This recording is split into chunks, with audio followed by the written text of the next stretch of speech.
Bienvenue sur le ring l'ODJ, TV Radio, Nasser Kitani. Très ravi, très heureux d'être avec toi tout le temps.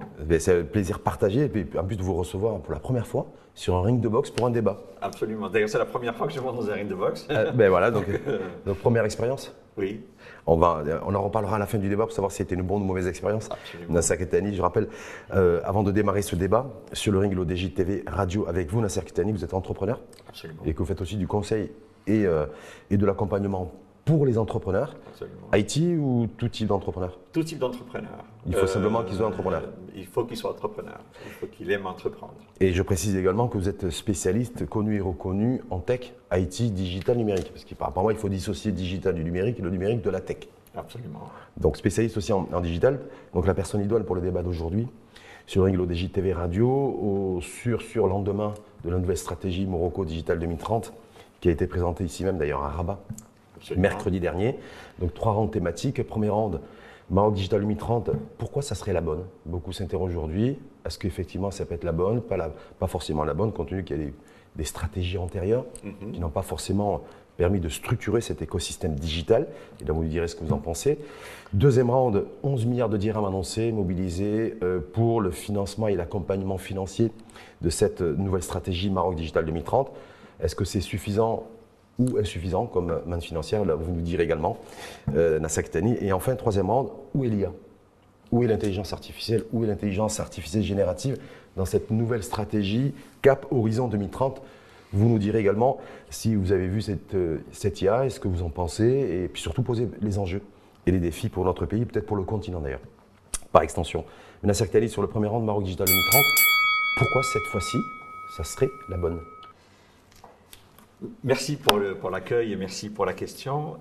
En fait, il y a plusieurs aspects dans cette question. D'abord, la première chose, c'est qu'on est très content qu'il y ait une stratégie. En tout cas, elle était attendue, ça fait un moment qu'on l'attend. Et ça fait quoi, 10 ans pratiquement? La dernière date de 2013, on n'a pas vraiment vu les résultats, l'évaluation, le retour. Donc, je pense que c'est un autre sujet. On aimerait bien voir. C'est un vrai sujet aussi. Il y a une stratégie. Quand il y a des politiques publiques, il faut qu'elles soient évaluées, comme celle-là, pour dire quel a été le résultat, l'impact, etc. Mais on a vu quelque chose des choses intéressantes. Mais là, aujourd'hui, on a une stratégie. Alors, pourquoi est-ce que c'est la bonne ou est-ce que c'est la bonne? Moi, je ne sais pas si c'est la bonne ou pas. Ce que je dis, c'est que, on a une stratégie, je suis très, très content. 2, pour la première fois, il y a quelques éléments qui, pour moi, sont essentiels et fondamentaux que j'ai envie de retenir. La première fois dans notre histoire de stratégie, c'est de reconnaître qu'il y a une réelle économie numérique. Et quand on parle de stratégie digitale de l'État, ce n'est pas uniquement la transformation, ou ce qu'on a appelé le e-gov. Ce n'est pas le truc où c'est l'administration qui se transforme et le reste tout seul.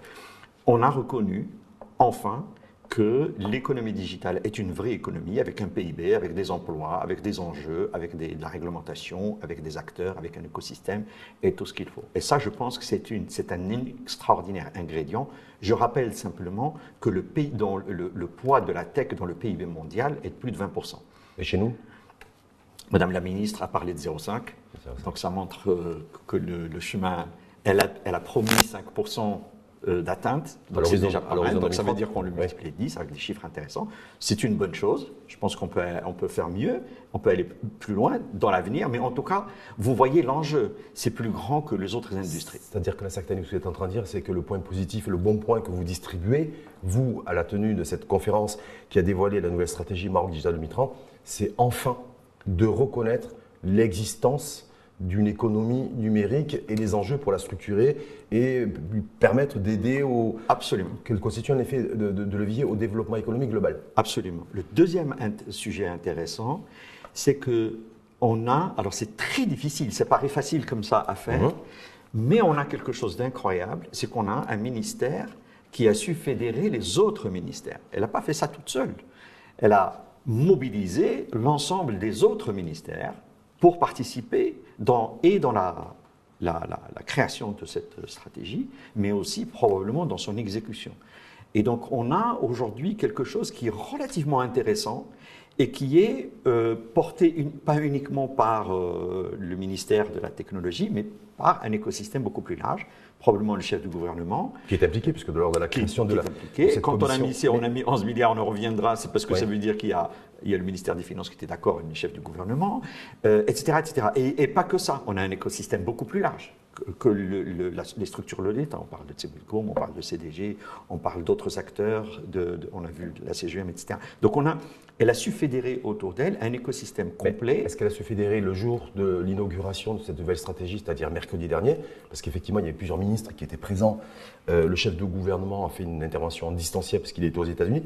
Mais est-ce que c'est fédéré parce qu'ils étaient présents physiquement le 25, c'est-à-dire mercredi dernier, ou parce qu'effectivement, il y a les engagements qui ont été pris par ces ministres et ces départements ministériels pour faire converger cette stratégie Maroc Digital 2030, parce que certains considèrent que rien n'a été acté, rien n'a été signé, que le plus dur commence, parce qu'il va falloir effectivement passer la théorie à la pratique et faire converger tout ça.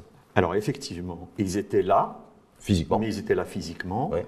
Je sais qu'ils étaient là dans les préparations, les équipes étaient engagées dans les préparations de la stratégie. La stratégie a pris quand même plus de 2 ans pour sortir, donc il y a eu du travail de fond. Il y a eu des ratés parce que entre le moment où les équipes ont préparé la stratégie et le moment où elle est sortie, il y a eu un travail incroyable de vente, de consolidation, de fédération avec les autres écosystèmes, avec les autres ministères, pour s'assurer qu'il y a quelque chose que chacun va porter. Et sur laquelle chacun va s'engager. Donc il y a eu ce travail de fond, moi, que je salue, et c'est pour ça que je pense que c'est une bonne. Est-ce que c'est la bonne? C'est une autre histoire, mais il y a des éléments, contrairement aux anciennes stratégies qui étaient faites dans des trucs clos, fermés, on ne savait pas, dans un bureau, et puis elles sortent. Là, aujourd'hui, on a quelque chose beaucoup plus participatif. Nasser Kettani, est-ce que l'erreur de, on ne va pas dire l'erreur de casting, mais en tout cas le gros bug qu'il y a eu en 2022, lorsqu'il y a eu le label Morocotech, est-ce que là, ça a servi aussi de leçon? Parce qu'il y a eu ce raté. C'est le raté de la famille IT, oui. Avec compris le top management. On reviendra dessus peut-être. C'est loupé en 2022. Est-ce que ça a servi pour cette stratégie Maroc Digital 2030 pour qu'effectivement il réajuste un peu et que, au moins que sur la forme, ça ressemble à quelque chose de plutôt d'encourageant et de positif? Effectivement.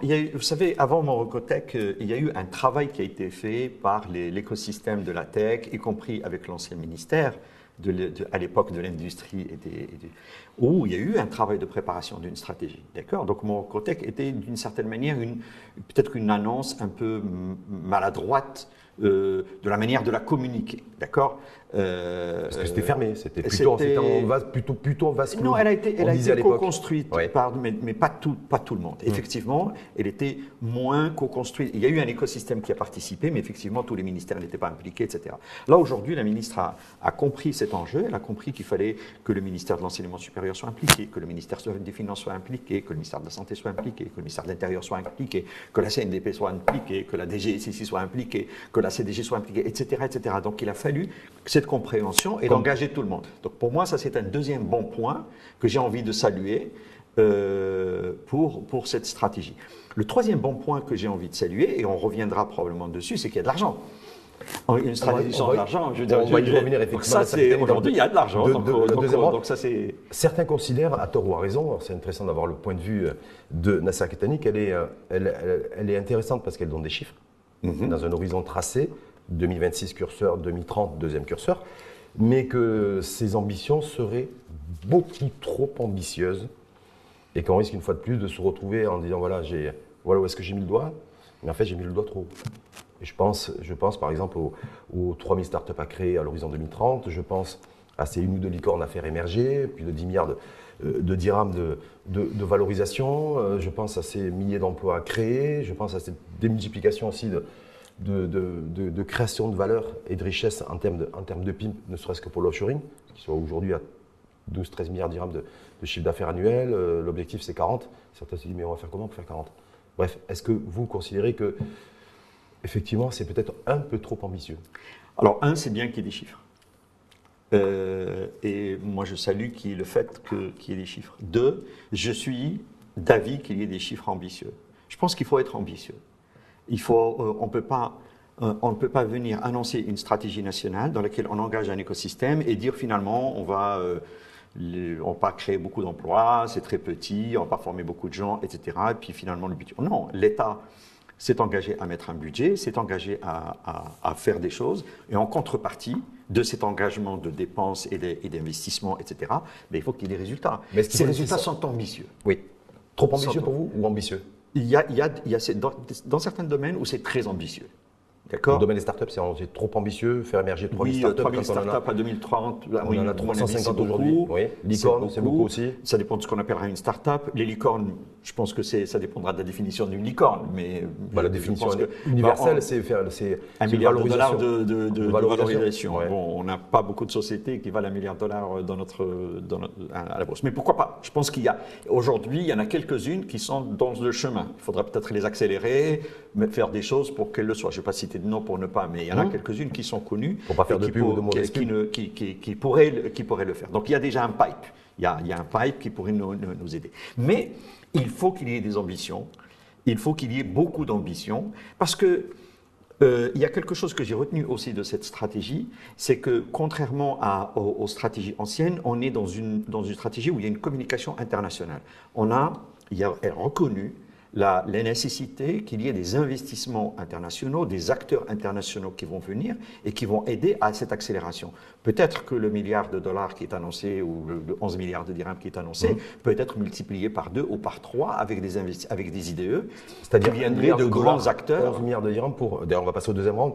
Sur 11 milliards de dirhams 2024-2026, une manne financière suffisante ou insuffisante, c'est quoi? C'est mettre ça sur la table comme promesse financière et attendre aussi pour que ça fasse un effet de levier pour capter des investissements technologiques. Si l'État ne met pas d'argent, les investisseurs ne viendront pas. Donc il faut qu'il y ait un moment donné où l'État s'engage, non seulement avec un plan, avec des objectifs, avec des choses, avec des programmes, mais aussi avec de l'argent. Et ensuite, les investisseurs, on sait qu'il y a de grands investisseurs de la tech qui sont intéressés et d'autres qui peuvent venir accélérer et probablement espérer, aider à atteindre ces objectifs. Donc, il faut qu'il y ait des objectifs.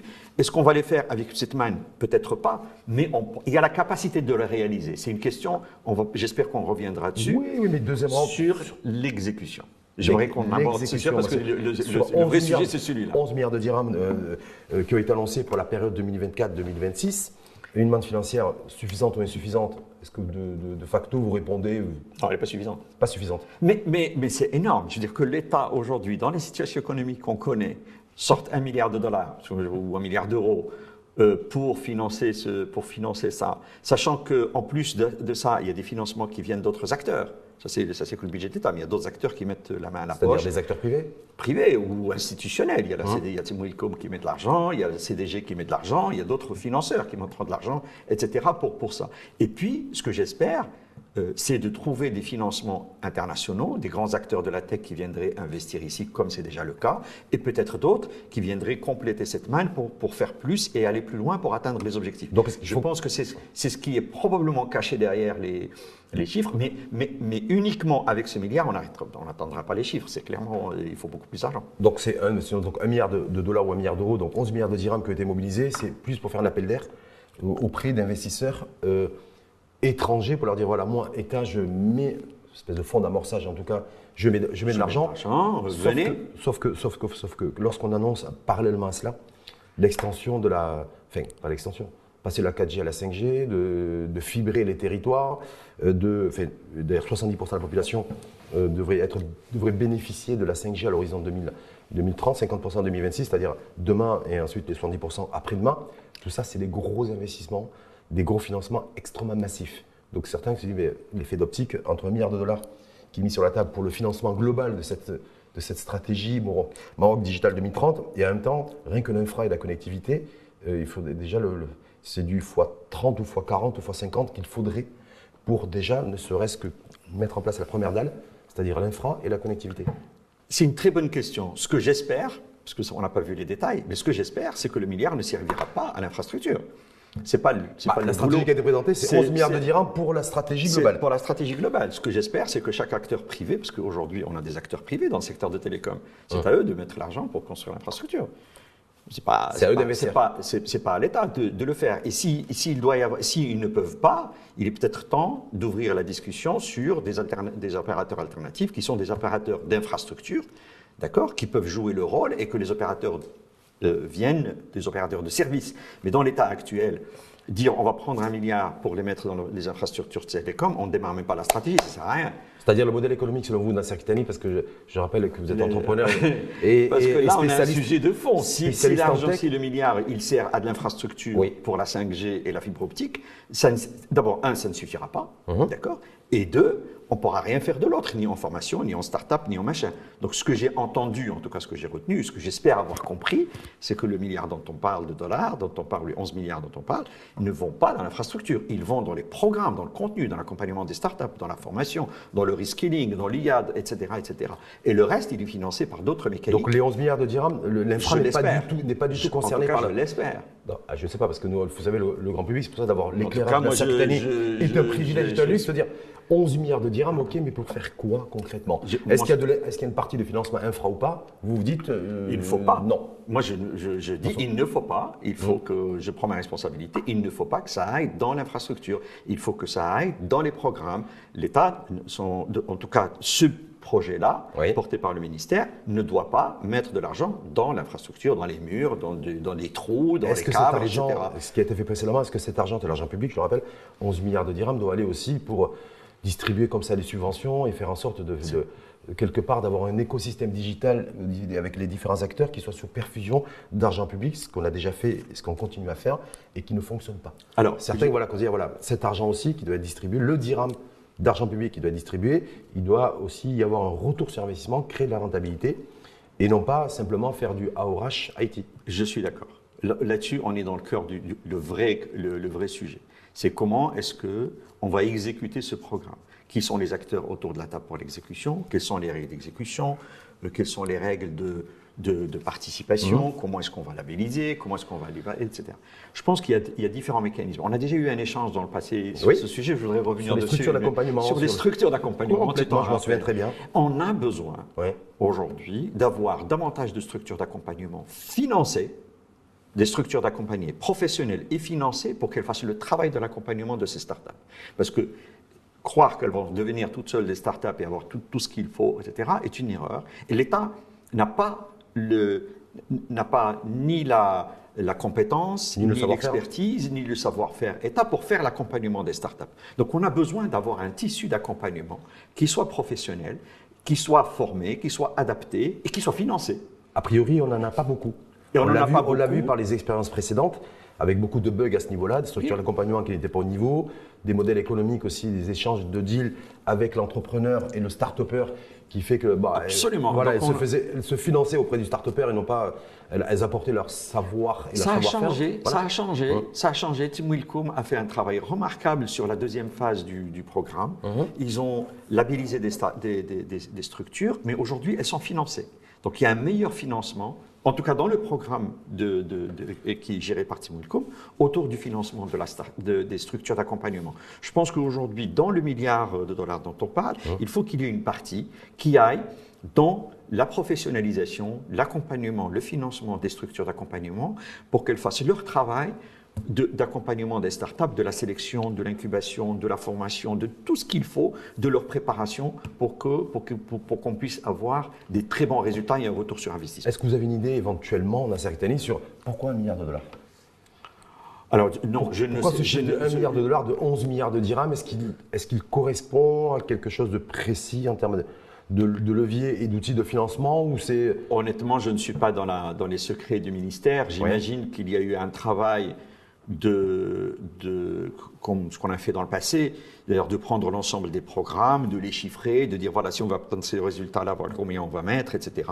Et il y a eu un chiffrage avec l'ensemble des ministères, avec l'ensemble des équipes, avec l'ensemble des experts sur le chiffrage du programme et bien évidemment de le valider auprès du ministère des Finances, des budgets, qui pose sa signature. Bien sûr, et qui dit, moi je suis prêt à le faire, parce qu'il y a une discussion, il y a le chiffrage, et puis à un moment donné, il faut obtenir l'arbitrage. Donc 11 milliards de dirhams, compte tenu que les deux priorités essentielles de cette nouvelle stratégie Maroc Digital 2030, un, c'est la digitalisation des services publics, et les services en ligne, pour pouvoir faire un bond d'ailleurs, qualitatif, et quitter la 100e et quelques places du e-gov est pénétré dans le top 50.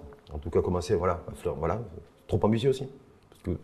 Non, en fait, c'est une très bonne idée, je ne dis pas le contraire. Ce que je dis, c'est que il faut quand même ne pas oublier que les autres aussi avancent. Donc l'objectif ici, c'est d'avancer plus vite que les autres. Donc si on veut passer de 100 à 50, et il ne faut pas simplement y aller, il faut courir plus vite que les autres. Et je pense qu'il faut garder ça en tête, parce que les autres ne sont pas là à ne rien faire. Donc l'objectif, j'insiste, il faut aller plus vite que les autres. Plus vite que les autres, et surtout plus vite que les 50 autres qu'on doit dépasser. Que ceux qui sont devant nous, effectivement. Donc la priorité de cette stratégie Maroc Digital 2030, c'est l'accélération, en tout cas la digitalisation des services en ligne, et 2, c'est le offshoring, et booster un peu l'offre Maroc en matière d'offshoring, c'est les 2 leviers essentiels. Lorsqu'on met 11 milliards de dirhams, est-ce que ça veut dire que c'est de l'argent public qui va être là et qui va servir en fait? C'est l'État qui va se servir de cet argent public pour financer ses besoins de digitalisation de l'administration majoritairement et que du coup, le secteur privé il va être plutôt spectateur. C'est une très bonne question. C'est là où le diable est dans le détail. C'est qu'aujourd'hui, ce budget-là, on ne sait pas vraiment à quoi il va servir. On n'a pas vu les détails de ça. En tout cas, je ne l'ai pas, cet détail, je ne peux pas le commenter. Ce que je dis, c'est qu'effectivement, l'État a besoin de mettre en place sa transformation digitale interne. Et ça, c'est très important. C'est très important parce qu'il faut engager le citoyen dans la consommation de services digitaux, etc. Et il y a eu un travail de communication, en tout cas, par Madame la Ministre, autour de l'idée des parcours citoyens, d'un e-gov centré citoyen, etc. Pour ma part, j'aurais aimé entendre un mot que je n'ai pas entendu, mais pour vraiment marquer les esprits. Parce que des fois, il faut mettre les mots, il faut nommer les choses. Je prendrai un mot là-dessus parce que pour moi, je tiens beaucoup. Nous sommes, en tant que citoyens et en tant qu'entrepreneurs dans des entreprises, nous sommes des facteurs de l'État. Je pense qu'il faut mettre le mot dessus, comme ça les gens prennent conscience du sujet. C'est quoi un facteur? C'est quelqu'un qui prend un courrier de là et qui l'emmène ailleurs. Donc quand on demande à un citoyen de prendre un papier d'une administration pour le donner à une autre, on appelle ça un facteur. Ce n'est pas la responsabilité du citoyen de faire ce travail-là. C'est à l'État de se débrouiller pour ça. Il y a une reconnaissance de cette problématique, elle n'est pas complètement actée. Donc l'enjeu aujourd'hui, c'est de franchement faire en sorte que le citoyen ne soit pas en train de se déplacer d'une administration à une autre pour faire son travail. Ça, on évite le facteur et on le laisse travailler plutôt que de servir le facteur de l'État. Quand on a une bonne stratégie digitale et de bons outils digitaux, il n'y a pas de souci généralement là-dessus. Bien sûr, si on est capable de l'exécuter, ça nécessite un tas de choses. Ça nécessite de refondre les parcours, ça nécessite peut-être de la simplification des procédures, ça nécite l'intégration des plateformes ministérielles, ça nécessite du respect de la vie privée, parce que on risque de toucher à des enjeux de vie privée et de liberté individuelle, avec de la data qui circule et sur lesquels il faut mettre des garde-fous. Donc il nous faut des règles autour de ça. Donc il y a tout un tas de mécanismes à faire. Il y a de la réglementation à mettre en place pour garantir la sécurité, la protection des citoyens, etc., tout en offrant ces différents services. Donc ce n'est pas qu'une affaire d'argent, même si l'argent est le nerf de la guerre. Ce n'est pas qu'une affaire d'argent, etc. Et ce que j'aimerais peut-être une clarification, c'est est-ce que dans le milliard dont on parle, le milliard va servir à financer les services du e-gov ou pas? Parce que ça, c'est pas clair. Est-ce que c'est déjà dans le budget de l'État pour ça, ou est-ce que cet argent, le milliard dont on parle, il va servir au financement de la partie privée pour l'accélération des choses? C'est une partie qui n'a pas été dévoilée. Ça n'a pas été dévoilée, et je pense que elle doit être. Je ne le sais pas, honnêtement. Le digital, c'est la transparence, c'est le débat aussi. Donc, je ne le sais pas. Je ne fais pas partie des initiés sur cette question-là. Je pense que les gens doivent le savoir, mais anyway. Mais c'est une très bonne question. Nasser Kettani, où est l'intelligence artificielle dans cette nouvelle stratégie Maroc Digital 2030? Je l'ai vu dans le slide. Vous n'êtes pas en train de bugger. Non, je ne suis pas en train de bugger. Je vais prendre un petit mot, parce que quand on a fait la stratégie de 2013, 2010, 2013, j'avais rencontré les responsables en leur disant, mais j'ai pas vu le mot cloud dans votre stratégie. Donc je l'ai lu, j'ai fait rechercher, je l'ai parcouru, il n'y avait pas le mot cloud à l'époque. Et on m'a dit, ouais, attends, laisse tomber. C'est pas sérieux. Aujourd'hui, on a mis 13 ans de retard, parce que c'est de ça, parce qu'elle a été faite en 2010, donc 13-14 ans de retard, et c'est aujourd'hui qu'on commence à parler de cloud, ce qui est quand même 14 ans dans la tech, c'est beaucoup de retard. Et aujourd'hui, je pense que la bonne nouvelle, c'est qu'on a reconnu qu'il y a quelque chose qui s'appelle l'IA, de manière, mais on n'a pas une vraie stratégie IA. D'accord, elle existe. Est-ce qu'il est normal? Il y a le mot, il est posé. Oui. Moi, je n'ai pas vu aujourd'hui de concret. Qu'est-ce que ça veut dire très concrètement. Parce qu'il ne faut pas simplement dire on a de l'IA, etc. Il faut que ça soit très concret. Qu'est-ce que ça veut dire? Parce que est-ce qu'on va l'utiliser? Est-ce qu'on va investir dans la création d'IA? Est-ce qu'on va investir dans des startups pour faire de l'IA? Est-ce qu'on va investir dans des infrastructures pour faire de l'IA?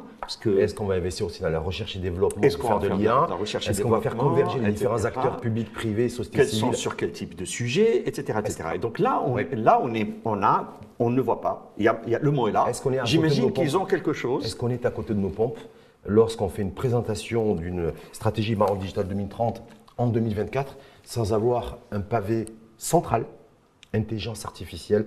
Je me souviens de lorsqu'il y a eu ce raté Morocotech, d'une sortie d'Ahmed Reda Chami avec son costume, sa cravate de président du Conseil économique, social et environnemental, dire attention, l'IA doit être une priorité nationale.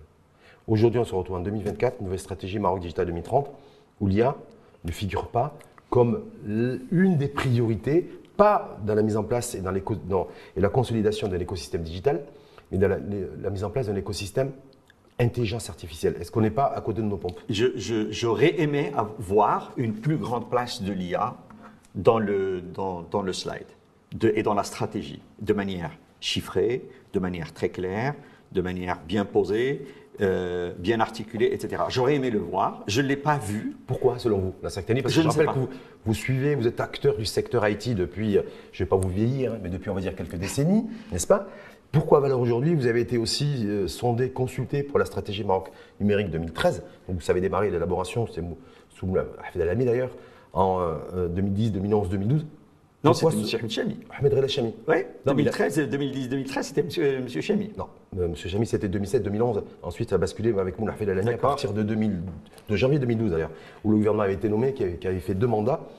À la tête du commerce, de l'industrie et des nouvelles technologies. Donc, c'est plus M. Ahmed Reda Chami qui avait rendu le tablier. Je ne sais pas si ça se dit. Mais là-dessus, se dire pourquoi on ne parle pas d'IA, pourquoi l'IA n'est pas centrale?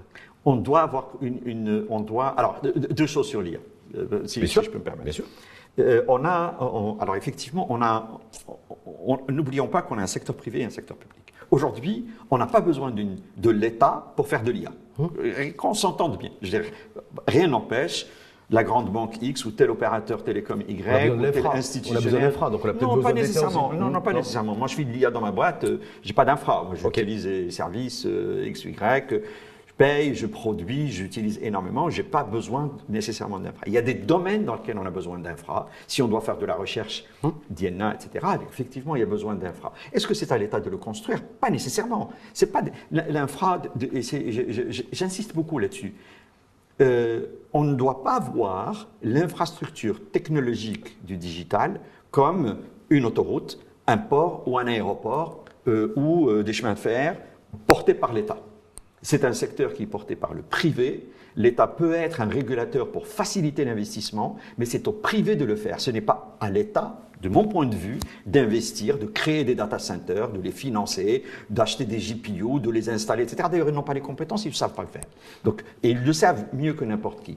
Donc, je ne suis pas d'accord pour que ce soit l'État qui le fasse. L'État peut mettre des incitations, peut mettre un tas de mécanismes de régulation pour que ça se fasse, mais c'est au privé de le faire et on n'a pas besoin que l'État dépense de l'argent là-dedans. Moi, ça, c'est ma position personnelle.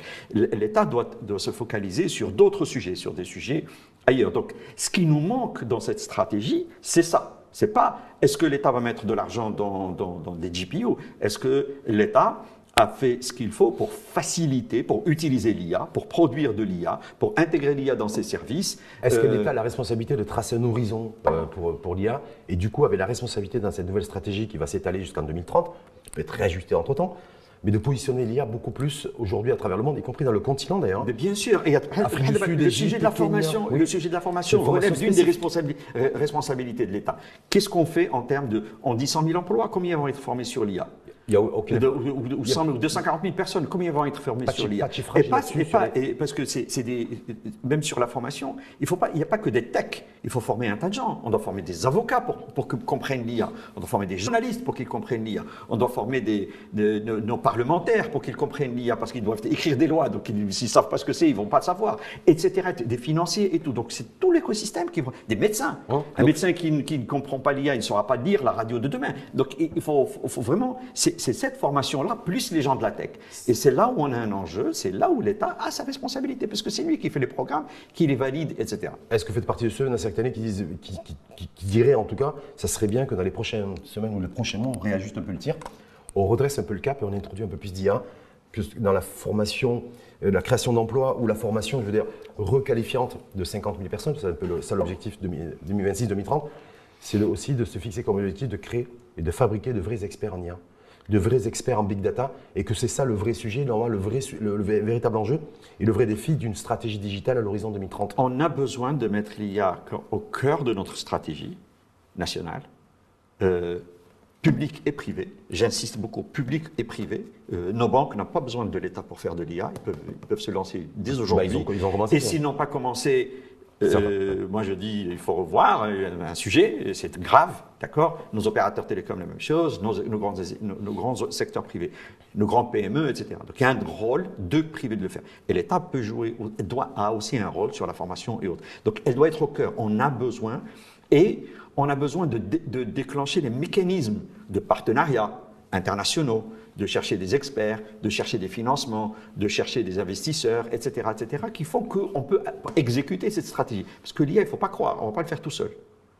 D'accord. Il y a des pérenniries de GPU. Si on n'est pas capable d'acheter des GPU parce que tout le monde veut en acheter, on peut discuter tant qu'on veut, on ne produira pas de l'IA ici. On va faire OpenAI et on va faire les autres. Donc il faut, si on veut vraiment, il faut une diplomatie de l'IA qui va nous permettre de chercher les investisseurs, de chercher les moyens, de chercher les grands acteurs de la tech qui aujourd'hui sont en train de créer des data centers dans le monde entier, sauf au Maroc, etc. C'est ça l'enjeu. Ils créent des data centers, y compris en Afrique. Ils en créent à travers le monde. Mais bien sûr. Voilà. Et le Maroc, on n'est pas dans les radars. On n'est pas. C'est pas qu'on n'est pas dans les radars. Là-dessus, je suis pas d'accord. Oui, allez-y. D'accord. On est dans les radars. On est dans les radars. Les grands de la tech, tu sais très bien que j'ai travaillé chez un de ceux-là. Le Maroc fait partie de la tech, de leur radar. C'est à nous de faire en sorte qu'ils viennent.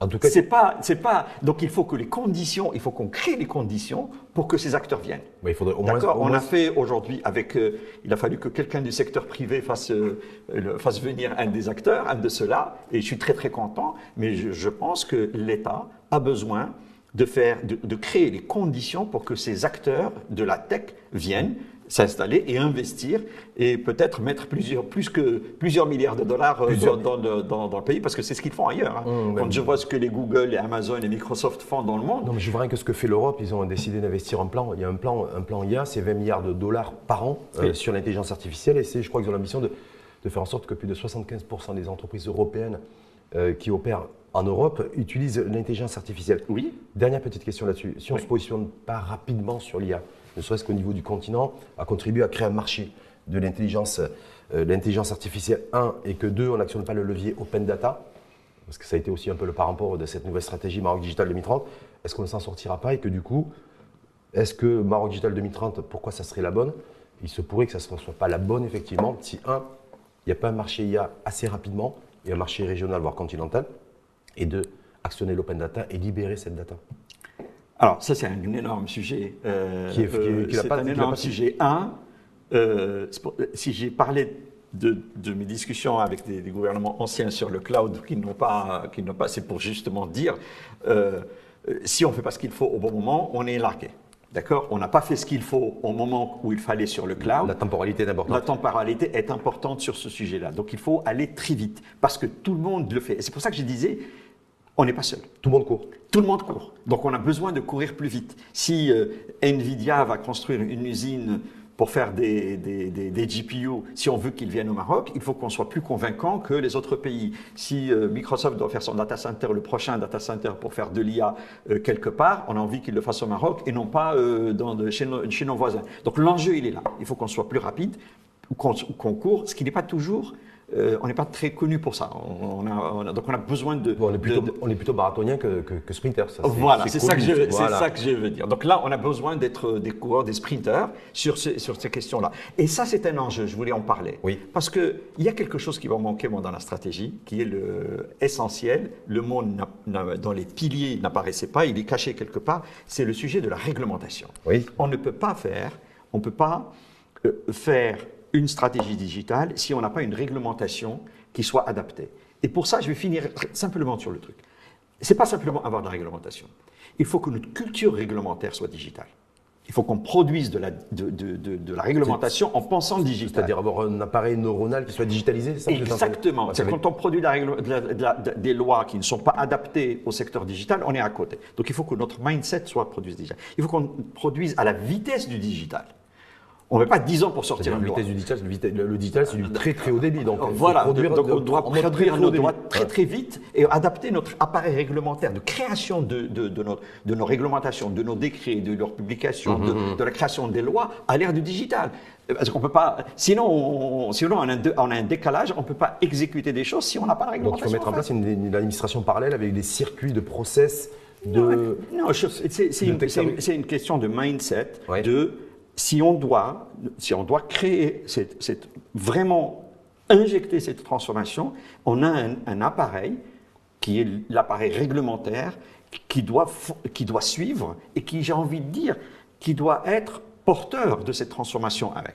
C'est-à-dire qu'il doit être conscient de ça et il doit le pousser. Il ne doit pas le freiner. Vous voyez ce que je veux dire? Moi, je suis pour ce qu'on appelle la réglementation positive. Pas la réglementation qui bloque et qui contrôle, mais de la réglementation qui crée de la valeur. Et le digital a besoin de ça. Nassar Kettani, pour conclure, est-ce que cette fois-ci, les yeux dans les yeux, est-ce que pour vous, ça peut être la bonne? Moi, je suis très convaincu. Non, je ne cligne pas des yeux. Oui. Je ne cligne pas des yeux. Moi, je pense que oui. Et honnêtement, je pense que chacun de nous, et c'est la posture que je vais prendre, ça va paraître bisounours, mais on a besoin d'avoir une posture de colibri. On a besoin que chacun dise comment je vais participer pour que ça réussisse. Parce qu'il faut arrêter de critiquer. On a quelque chose. Alors, au lieu de regarder, de critiquer, peut-être qu'on doit changer de posture en disant, mais, okay, moi personnellement, qu'est-ce que je peux faire? Donc, qu'est-ce que je peux contribuer aussi? Qu'est-ce que je peux faire? Est-ce que je peux former? Combien de personnes je dois former? Combien de dollars je dois ramener pour participer? Combien d'emplois je vais créer? C'est comme ça qu'il faut raisonner. Parce que chacun ne peut pas. C'est pas l'État. L'État, elle met un cadre et chacun doit. Donc, je suis critique. Mais là, en l'occurrence, j'ai envie d'être critique et je ne vais pas cacher ma critique, tu l'as entendu, mais je crois qu'on a besoin d'être positif et d'encourager et de dire « let's go, let's do it ». Cette fois-ci, ça pourrait être la bonne. Ça pourrait être la bonne. Merci Nassar Kettani. Cette émission est produite par l'ODJ Média en partenariat avec R212, la web radio de la diaspora marocaine. Vous pouvez la retrouver en replay sur la web radio TV Echo, Indeco, mais aussi en VOD. Et l'écouter sur toutes les plateformes de podcast. N'oubliez pas de vous abonner à notre chaîne pour être informé des prochaines émissions.